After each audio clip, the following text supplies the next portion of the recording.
Hi everybody, welcome back, and I am Josh from Cooker Tech. Today we're going to be covering the question is springs, once again, and what happens when you cut them. Now for sure, we all know when you cut a spring, it's going to get shorter. That's the obvious side, but it does get stiffer. How stiff does it get? So on this spring here, we have roughly 6.5 coils going down through here, and if I cut off one of the coils, I should get a 15% gain in my spring rate. So what I'm going to do today is cut this spring, and we're going to do a before and after on the spring to see what the differences are by just cutting it. And I also want to cover two other topics in my last video covering springs.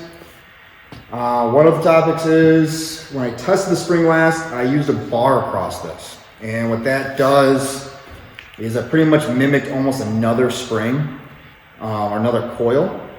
And the problem is with that is that throws the rate of the spring off. I should have had a better jig for this to properly compress it, and therefore get a better measurement on that.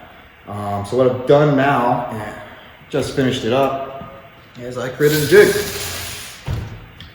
So I've got a piece of plate here, big old 8-inch pipe, keep it centered, and inside I've already cut a piece of spring, and I got it to mimic the same shape roughly of the pigtail design as these springs have, just like what we're going to have, so to mimic somewhat of this shape right here, the same way it sits in the Humvee.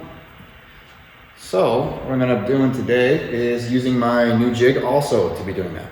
And one other last topic, a couple people had questions on, they said springs don't last forever.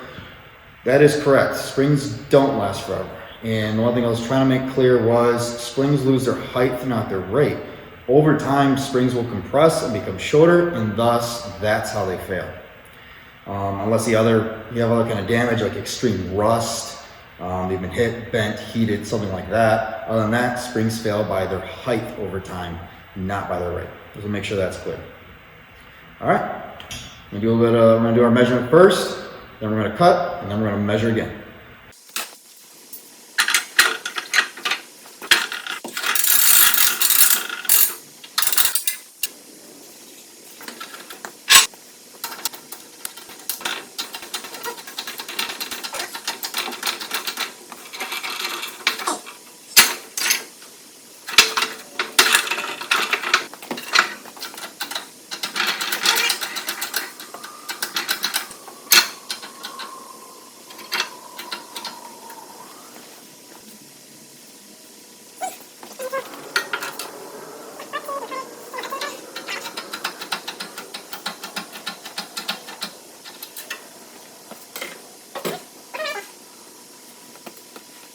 All right, so we just got the spring in, we did a test, and I'm not sure if this will register here, but we got 971 pounds for our first test.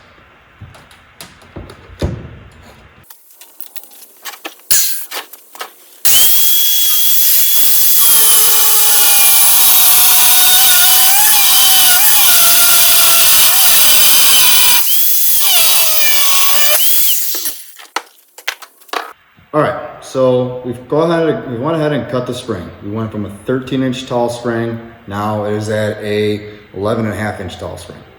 Our first test was 971 pounds. So if we do the test again, we should be somewhere in the neighborhood about 1,090 pounds to about 1,100 pounds when our test. So see what we get out.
Okay, so now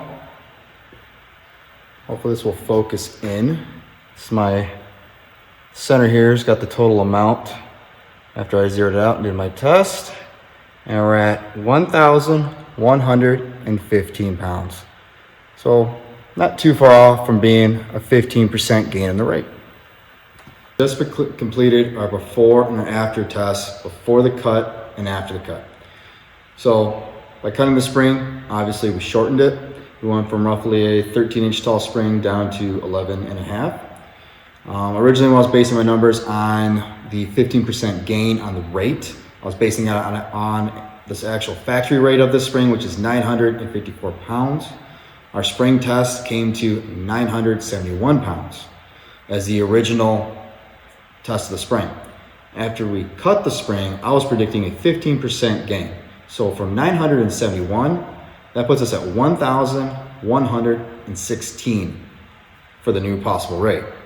On our spring test, we got 1,115, 1 pound off from the rate. So I think that's pretty good. Another thing I want to mention about this spring when I'm doing this test is the fact that it's a linear spring. Linear meaning it is the same rate from top to bottom as it's compressed. If it is a variable rate spring, you're going to get a lot of different numbers as the spring is compressed and as the spring is cut and as the height changes. Linear springs are predictable, and also too, another way you can tell it's a linear spring. The wire thickness is about the same from top to bottom, and also the coil spacing is the same. Big reason I wanted to show this today is there is a lot of ways that you can play around with springs to try to get an idea of what you want before you buy something that's professionally done and made. This way you can get a feel for what will work with your vehicle, how much to cut off of a spring to get that right height you want, or you just want to play around to see what you can do with your suspension to improve it, make it better, or make changes to that vehicle. And once again, my name is Josh with Cooker Tech, and don't forget to like, subscribe, and hit the bell. Thank you. See you guys next week.